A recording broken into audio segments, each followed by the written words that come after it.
안녕하세요. 얼마 전 남자친구에게 파혼을 말한 30대 초반의 여성입니다. 이혼보다는 파혼이 낫다는 말을 몇 번씩 가슴에 새기고 있기는 하지만 그래도 말로만 듣던 파혼을 하게 되었다는 게 남보기 부끄럽고 부모님께 죄송스럽고 그렇네요. 그리고 파혼을 하게 된 이유가 남자친구는 어이가 없다며 남들한테 이야기 한번 해보라고 저만 욕먹을 거라는데 저는 그렇게 생각하지 않거든요. 그래서 익명의 힘을 빌려 여러 사람들의 의견을 듣고 정말 제가 오버액션을 한 거라면 파혼과는 별개로 남자친구와 남자친구 부모님께 사과드릴 생각이에요. 하지만 제가 맞는 거라면 어떻게든 정식으로 사과를 받아내고 싶을 뿐입니다. 저보다 2살 많은 남자친구와는 지인의 소개로 만났습니다. 그런데 사실 저만 놓고 이야기하자면 결혼이 그렇게 급했던 것도 아니었고 하고 싶었던 것도 아니었거든요. 하지만 그럼에도 불구하고 남자친구를 소개받았던 건 바로 부모님의 성화 때문이었어요. 저는 시골 깡촌에서 태어나 대학교 때문에 서울로 올라왔고 저희 부모님은 일평생 농사만 짓던 분들이세요. 그렇다 보니 아무래도 사고방식은 저희 할머니 세대랑 비슷하리만큼 보수적이셨습니다. 비혼이니 딩크니 그런 건 말도 안 되는 소리였고 여자 나이 32은 이미 홍기를 넘어섰다고 생각하실 정도로요. 그래서 제가 누구라도 사귀지 않으면 당신들이 나서서 중매라도 서실 기세였다니까요. 그리고 그런 찰나에 지인이 괜찮은 사람이 있다며 한번 만나보라고 했기에 성사된 자리였습니다. 아무튼 그래서 제 나이도 있고 부모님의 성화도 있고 하여 남자친구를 소개받았는데 남자친구는 하루빨리 결혼을 하고 싶어 안달난 게 눈에 보일 정도였어요. 그리고 사정이 그렇다 보니 연애 내내 저보다는 남자친구 쪽에서 마음이 급해서인지 더 적극적으로 나왔던 게 사실이에요. 그리고 이런 말이 어떻게 들릴까 싶지만 여자 입장에서 그것도 저는 연애도 많이 안 해봤기 때문인지 적극적인 남자친구가 싫지 않았습니다. 하지만 연애 1년 만에 남자친구가 결혼 이야기를 꺼낼 거라곤 미처 생각하지 못했지요. 프로포즈를 받고 솔직히 말해서 드라마 속 여주인공들처럼 기쁨의 눈물을 흘릴 만큼 감동을 했다던가 그렇진 않았어요. 다만 사귀는 동안 큰 문제가 없었고 그렇다 보니 굳이 거절을 하고 다른 사람을 만나야겠다는 필요성을 느끼지 못했지요. 그래서 남자친구의 프로포즈를 받아들였고 이후로는 물 흘러가듯 일이 진행되어 순식간에 양가 부모님까지 만나 뵙고 결혼 허락을 받는 상황이 되었네요. 처음 시댁에 갔던 날이었습니다. 그리고 지금에서야 돌이켜 생각해보면 이때 시부모님이 특이하셔도 너무 특이하신 분들이란 걸 눈치챘어야 했어요. 하지만 당시에는 어쨌든 남자친구와 결혼하게 되면 저에게는 시부모님이 되실 분들이란 생각에 그분들께 잘 보여야겠단 마음이 컸거든요. 제가 결혼이 간절했던 것은 아니지만 그래도 여자로서 어려서부터 보고 들은 바가 있었으니 웬만하면 시부모님하고 가깝게 잘 지내는 그런 며느리가 되고 싶었달까요. 그래서 조금이라도 좋은 인상을 드리고 싶었고 그렇다 보니 긴장도 많이 하게 되더라고요. 솔직히 제 스스로의 모습만 검열하느라 시부모님이 어떤 분들인지는 미처 눈여겨볼 생각조차 못했던 게 사실이에요. 그저 제가 방금 제대로 대답을 한 건지 뭐라도 실수를 하진 않았는지 그런 데만 온 신경을 곤두세우느라 바빴으니까요. 그런데 저희 부모님까지 모시고 상견례를 하면서 비로소 이 결혼을 하는 게 맞는 건가 하는 의구심을 조금씩 갖게 되었습니다. 일단 저희 부모님은 농사 때문에 서울에 자주 오시는 분들이 아니었고 오신다고 해도 며칠씩 있다 가실 상황이 못 되었어요. 그렇기에 오신 김에 식사만큼은 맛있고 좋은 곳으로만 모시고 다닐 생각이었지요. 그래서 상견례 자리도 호텔 레스토랑으로 장소를 잡았던 거고요. 그런데 상견례 당일날 남자친구 부모님이 저더러 부모님은 평소에 드시던 대로 드셔야 하는 거 아니냐면서 괜히 당신들 수준에 맞추다가 저희 부모님 탈이라도 나면 어쩌냐는 거예요. 그리고는 당신이 무슨 재밌는 말이라도 한 것 마냥 웃으시는데 솔직히 저는 제가 꼬인 건지 시부모님이 하신 말씀이 꼭 저희 부모님을 무시하는 말처럼 들리더라고요.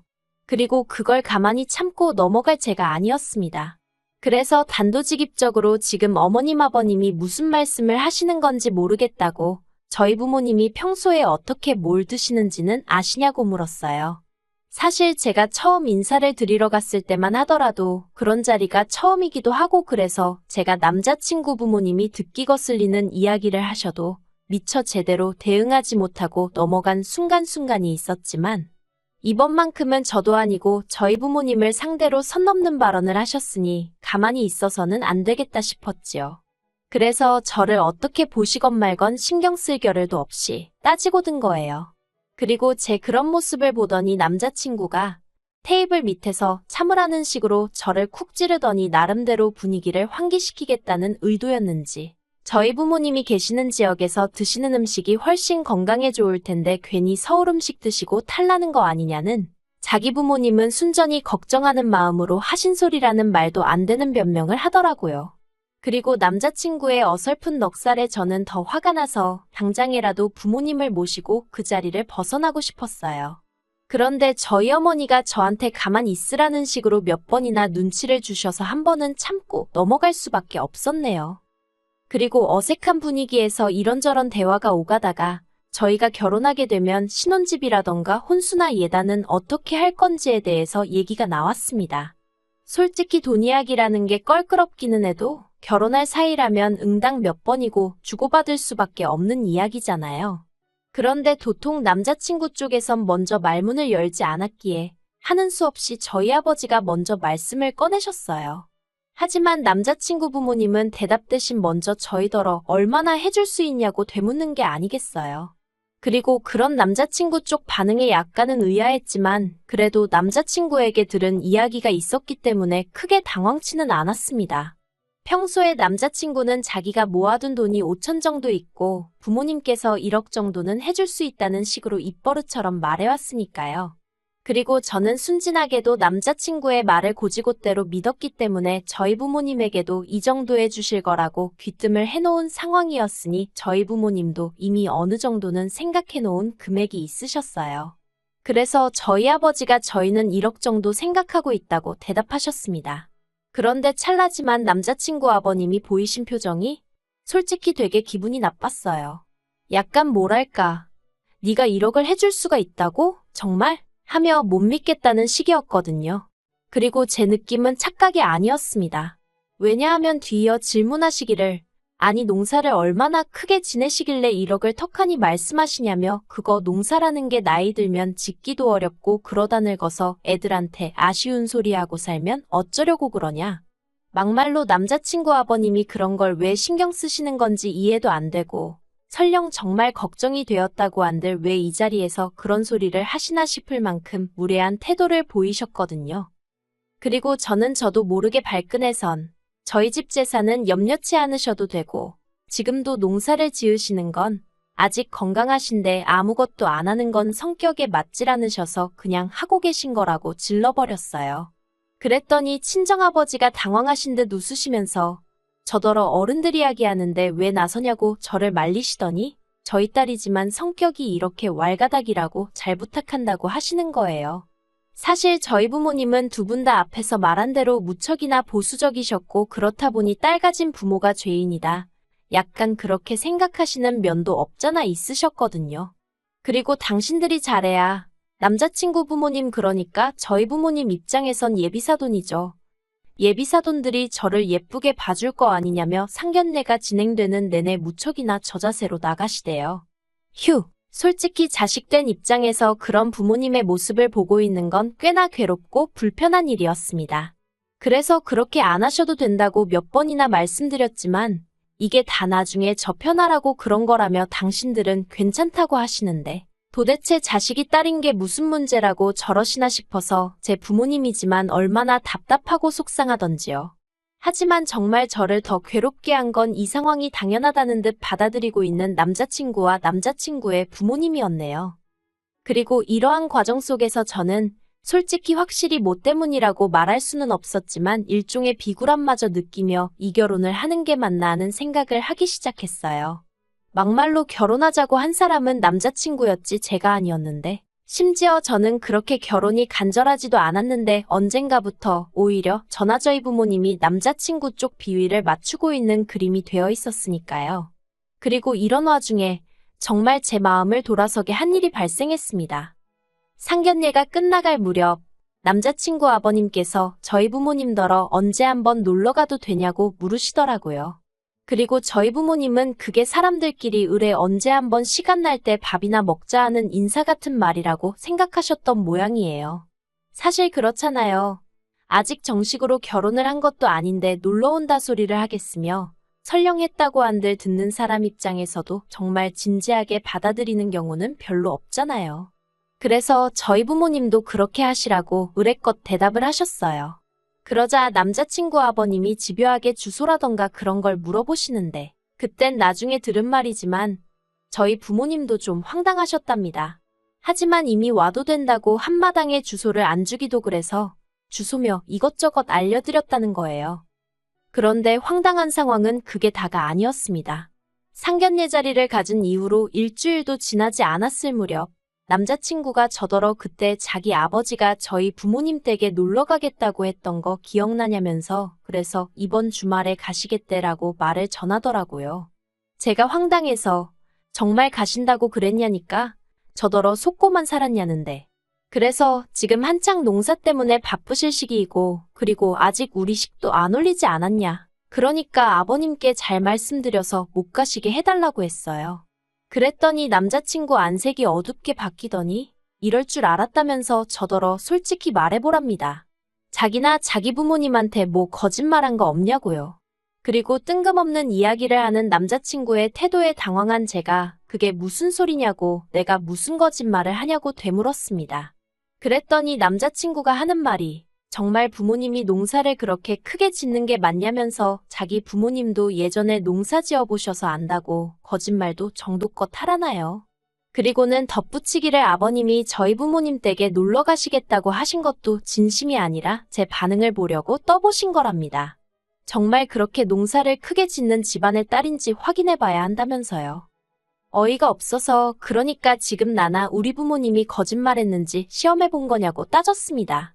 그랬더니 남자친구가 한다는 말이 평소에 제 씀씀이로 보나 뭐로 보나 그렇게 돈 많은 집에 딸 같지가 않았는데 갑자기 1억을 해오겠다는 것도 의아했고 솔직히 남자친구가 얼마나 횡설수설하던지 도대체 무슨 말을 하는 건지 이해를 할 수가 없었습니다.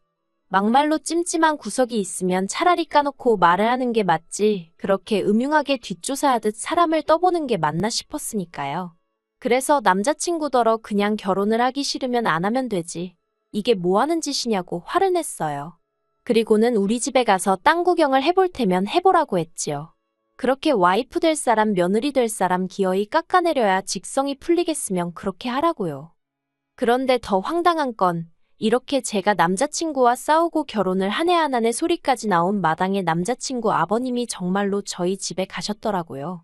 그리고 남자친구와 제가 다툰 사실을 모르셨던 부모님은 갑자기 말도 없이 나타난 아버님이 황당하셨지만 그래도 손님인 만큼 식사도 대접해드리고 땅도 보여드리고 공장도 궁금하다 하셔서 보여드리고 그러셨다는 거예요. 저는 이 사실을 알고는 정말 분한 마음을 감출 수가 없었습니다. 그래서 남자친구한테 전화를 걸어 이게 무슨 개 같은 경우냐고 악을 썼어요. 내가 결혼 안 한다고 하지 않았냐고 그러면 알아들어 먹어야지. 왜 네 부모한테 말을 안 해서 이런 상황이 생기게 하느냐고요. 그러자 남자친구가 하는 말이 자기는 한 번도 저랑 헤어질 생각을 해본 적이 없답니다. 그리고는 저더러 너무 화만 내지 말라면서 그래도 자기 아버지가 다 둘러보시고는 의심해서 미안하다며 이제 제가 며느리감으로 정말 마음에 든다고 하시더라나요. 어이가 없어서 나를 마음에 들어 하시던지 말던지 내 알바냐고. 나는 관심 없다 했어요.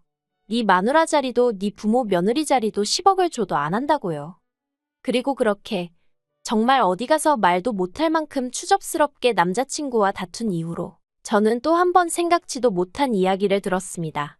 알고 보니 남자친구는 처음부터 저희 집이 어느 정도 먹고 살만하다는 걸 저와의 소개 자리를 주선하던 사람한테 들어서 알고 있었더라고요. 다만 저희 집이 농사를 지을 거라곤 미처 생각을 못했기 때문에 그렇게 아버님을 내세워서라도 자기 눈으로 확인을 하려 들었던 모양입니다. 어이가 없어서. 그리고 이 모든 사실을 알게 된 저는 솔직히 남자친구에게 정이란 정은 전부 다 떨어져서 나중엔 오히려 제가 빌다시피 정말 부탁이니 헤어져 달라고 했어요. 그런데 남자친구가 하는 말은 정말 살면서 들어본 말 중에 가장 무식하기 짝이 없었습니다.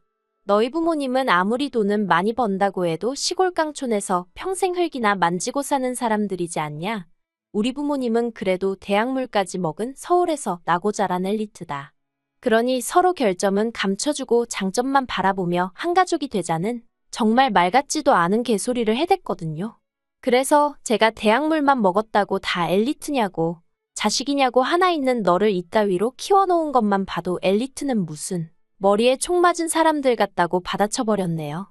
그리고 이 일로 남자친구가 저더러 말을 무식하게 한다고 지적을 해대길래 더 상스러운 소리도 해줄 수 있다고 받아쳤지요. 그런데 이런 개싸움이 있고 며칠 뒤 남자친구의 소개팅을 주선했던 지인에게 연락을 받았습니다. 한다는 말이 요새 워낙에 자기 스펙 속이는 사람들이 많지 않냐면서, 그러니 그쪽 부모도 노파심에 확인해보고 싶었던 것 같은데 저더러 그 정도는 이해해줄 수 있는 거 아니냐는 거예요. 그리고는 원래 가난하고 못 배운 사람들이 농사를 짓는 건 맞잖아 하는데, 진짜 전화상으로 대화를 주고받아서 어떻게 하지를 못했지. 눈앞에 있으면 물이라도 끼얹어 버리고 싶더라니까요. 왜 이렇게 생각 없이 말하는 사람들이 많은지 모르겠어요. 직업 가지고 사람을 판단하던 시절은 지나지 않았나요? 그래서 그 지인한테 그렇게 무식하고 좁아터진 마인드로 세상을 보지 말라고 한마디 하고는 더는 연락하지 말라고 했습니다. 그리고 지금까지도 남자친구는 계속해서 서로 부족한 점을 채워주는 게 부부라며 우리 둘은 환상의 커플이란 개소리나 해대고 있네요. 하지만 저는 파혼했다고 주변에 알리고 있고요. 단지 혹시나 남자친구가 정신줄 놓고 시쳇말로 헷가닥 돌까봐 지금 조심조심 피하는 중입니다. 아무래도 이제 전화도 차단 걸고 집도 이사해야겠어요.